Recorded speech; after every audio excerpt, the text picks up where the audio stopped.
Well, hey everybody, and welcome back to another episode of the Canning Nana. I am making bone broth today again, yes, but this time I'm doing it a little bit different. I am putting it in a roasting pan, and I am going to parboil the beef shank bones. So parboiling it is a little bit different than we normally do. I'm also going to be roasting all of the vegetables that you see here: the carrots, onions, celery. I'm going to put some garlic in there as well. But the reason that we parboil the beef shanks or any beef bones is to get rid of any impurities from like the bloods, the different proteins that are on the bones, or the meat. So what I'm going to do is rinse the meat real quick. I'm going to fill a pot of water, and this is not going to be filtered water. I'm just going to be boiling it and let all the impurities float to the top. Skim that off, and I will show you guys that, and then I will put them in this roasting pan right here and put them in the oven. I've only got one roasting pan unless I find another one so I can fit all of these vegetables in. So I'm going to be cutting all of these. I'm going to be doing 2 huge pots of beef bone broth, and they are going to be simmering for at least 24 hours. I'm going to be doing 2 different canning sessions with them. One is going to be just beef bone broth, and well, actually 3 things. I'm going to be making beef vegetable soup with some of the broth, and then some birria broth to make birria tacos or enchiladas or taquitos even, or burritos. So I want that sauce, and I will show you guys how to do that because that one's a little bit different, and that's why I'm doing 2 pots. So let's get started. So I'm just going to cut off the ends of each side of this. They do not have to be peeled. I'm going to be cutting off the ends of my celery here, right about up to here, and then I'm going to be putting this in water and regrowing celery, put it in my garden. So this is some of the celery. It looks really good. And then these are just 2 white onions. So let's get started. I'm going to be putting this in the water. Okay, so here we are back. We've got our beef shanks here. We've got our water. Put on the light here so you guys can see. So this water is going to be what we are going to be putting our beef shanks in. Let's get started. Start with clean hands, you guys. I've rinsed these off, and we're just going to be parboiling them. And you'll see all the scummy stuff come to the top. I'm going to probably have to put a little bit more water in here. So I decided to do all of these because I am just not going to have time the next week to do these, and I really don't want to freeze them. I want it to be fresh. There's a lot of meat on here, so I'm going to be making some beef soup with this. So I am going to let these boil. I'm going to push them under, let these parboil for probably about 15 minutes. Then I'll take them out and I'll show you how we roast them. Okay, so we are going to just be starting with this, and this is what I'm going to do. So I'm going to just chop this right here. Oops. I'm going to have to clean this off again. So this part right here, we are just going to put in some water, and this is going to grow new celery, and within just a few days you'll see this, the celery leaves start to come up in this. So I'm going to put that aside, and this is all yucky, has to be washed. We'll put that in the sink, and we'll do the second one the same way. So once you buy celery, you guys, all you have to do is save these and then put them in a bowl and just regrow your own celery. So for the carrots, the only thing I'm going to do is chop off the tops like this. And you can do the same thing with the carrots if you'd like. You can regrow carrots. You just put this part right here in the water and it will sprout again. I don't normally do that with carrots. I like to grow carrots on my own. So I am going to be chopping the carrots and then peeling the outer layer of the onion skin. But then the inner layer, the one that's cleaner, you don't want the outer layer in your soup, but the inner layer that's clean, you can put that part of the skin in there because the skin of the onion does have a lot of nutrients in it. So I'm going to go ahead and do that, and I will show you guys that when I'm all done and what that looks like. Okay, one thing I do want to tell you, normally I will take this part of the celery right here, and I may do that Well, actually, I'm going to just put this in the soup. Normally, I will take this and dehydrate this and make celery powder out of it. I think today, because I have a lot of celery growing in the garden, I think today I'm just going to put all of this into the broth and make it an awesome, awesome broth. Okay, so we have our carrots. All the tops are chopped off, and you don't have to do that. You could just leave it if you want to. We have the outside of the peels to where it's all clean, and I'm just going to try to cut these. It's kind of hard with my wrists, but I'm pushing through. So I'm just going to kind of put these in chunks. And I have some yellow onions I'm probably going to be adding to this.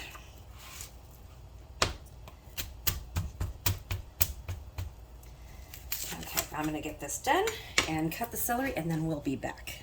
And I'll show you how we roast. Okay, so here we have the onions cut up. These are just the white onions. I haven't done any of the yellow onions yet, and some of the carrots are here on the roasting pan as much as I can fit on here. So what I'm going to do now is just drizzle some olive oil on it. And I just bought olive oil because I'm going to make some more infused olive oil. I'm almost out. I'm just going to drizzle some on here. And then work that in there. So clean hands, you guys. And I'm just gonna go over it just like this, just to kind of get it all over them.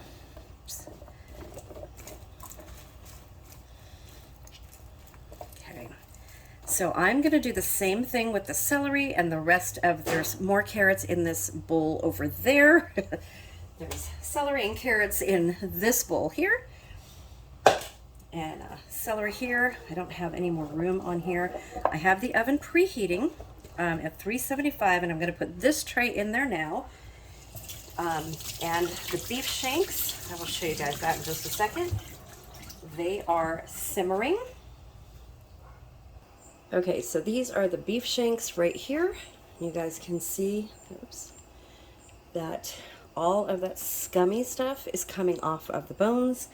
It's just a little bit less for us to skim off. It's just the impurities. Then I'm going to rinse them, and then I'm going to roast these. Okay, so the first tray of the carrots and the onions are in there. I'm going to put the second tray in, and then I'm going to dump these, strain them, and rinse them, and also roast them. Okay, this is the second tray we're doing, and we have the celery, these are yellow onions, and then we have the rest of our carrots. Going to be doing the same thing, so I'm roasting all of the vegetables first while the meat simmers. And it's going to be, we're adding flavor to all of the vegetables. We're going to be putting the vegetables into the pot and then taking the meat out and roasting the meat for probably about 20 minutes until it's a nice golden brown. Then I'll show you how to make beef bone broth and the starter for birria, and also beef soup or beef vegetable soup or whatever you guys want to make. Beef stew. This is like a starter basic beef bone broth. This is excellent to just drink. It's very, very good for you. It's going to have a lot of collagen. It's going to be very gelatinous and very delicious. Okay, so what I didn't show you guys on the other one is I put some black pepper on this. When I make the actual broth, I'm going to be putting some peppercorns in there, some garlic, and you'll see how it turns out. And I almost forgot, because I'm making birria, I want to put in a pisilla pepper. This is going to give one of the pots extra flavor. You guys will see how that goes. The videos will probably be in 2 parts, so they're not too long to watch at one time. I'm going to take this off. Let's see. We are going to de-seed the pepper. Okay, so I put pepper on those trays, and I'm sneezing. So what you want to do is just cut it a little bit. This one's not going to work. Of course not. Cut it a little bit, and all of the seeds should come out just like that. And all you want to do is kind of shimmy your way through the seeds like this. Oops. Probably be better if I do it in a bowl. So let's do it this way. see it? So you want to be really careful with these because these are a little bit hot. And yes, you can save the seeds, which is probably what I will do. I have a lot of pasilla pepper seeds, but I probably am going to save the seeds, dry them, and then you can plant them, and yes, they will grow. So we are going to put this in there in our pan, and we're going to roast this little pepper right here. It's going to give us a lot of flavor. Okay, just want to show you guys that I did save the seeds. I'm going to let these dry out and then I'm going to plant them. I have done this many, many times. These absolutely grow into pepper plants, and I always have pasilla peppers or jalapenos or serranos. Whatever I do with these work. So if you guys want to do that, you could try it in your area. Here, my climate is, like I said before, I can grow anything year-round here because we're in a little microclimate here at the beach. See if they will grow in your area. It's worth a try. Okay, just wanted to take you guys over here to this. I'm going to stop the boiling on this right now. But you can see this is only going for about 10 or 15 minutes, I guess. But you can see all the scummy stuff that's coming off of this. That's what we want to get off as much as we can. Some of the impurities, the less impurities, the better. And you'll still have all of the benefits of the meat and the bone. It's not taking anything away because we're not cooking it yet, and we're going to take these out and roast them. This is going to be the best beef bone broth, you guys. Okay, so I want to show you why we rinse or we parboil these. So the last time I did this, I didn't show you guys this because I ran out of time. I didn't even roast the vegetables. I just threw everything in the pot and I cooked it. But you see the meat, we're going to rinse that. But look at this. Look at the pot. All of that came off the meat. So, yes, you're going to have more scum when you cook the meat because it's natural, but the more scum you can get off, the better to begin with. So, I'm going to rinse the meat.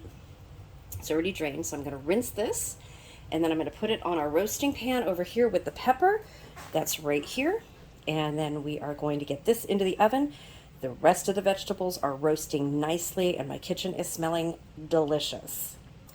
Okay, and here we have the meat already and situated on our pan, and this is going to go into the roaster right now. Or into the oven to roast, sorry. Oh, and just for reference, so the very thing I told you guys not to do, after touching the pepper right here, the seeds, don't touch your face. You guys, so I have a burning face near my nose right now because I mistakenly touched my face before I washed my hands. Don't do that. Make sure you wear gloves or wash your hands after touching any pepper. Pasilla peppers are not that spicy. This one happens to be very spicy for some reason. And I just touched my face and that was not a good thing. So I am roasting along with all of the peppers and the onions and the vegetables and the meat. So just a warning, learn from my mistakes. Okay, let's get the show on the road. Let's get all of this roasted and then I'll be back. Okay, so here we have the vegetables that are now roasted and came out of the oven. The meat is roasting, and once that is done, I'm going to show you guys how to put all this together. That looks amazing, and my house smells beautiful. Okay, we'll be back.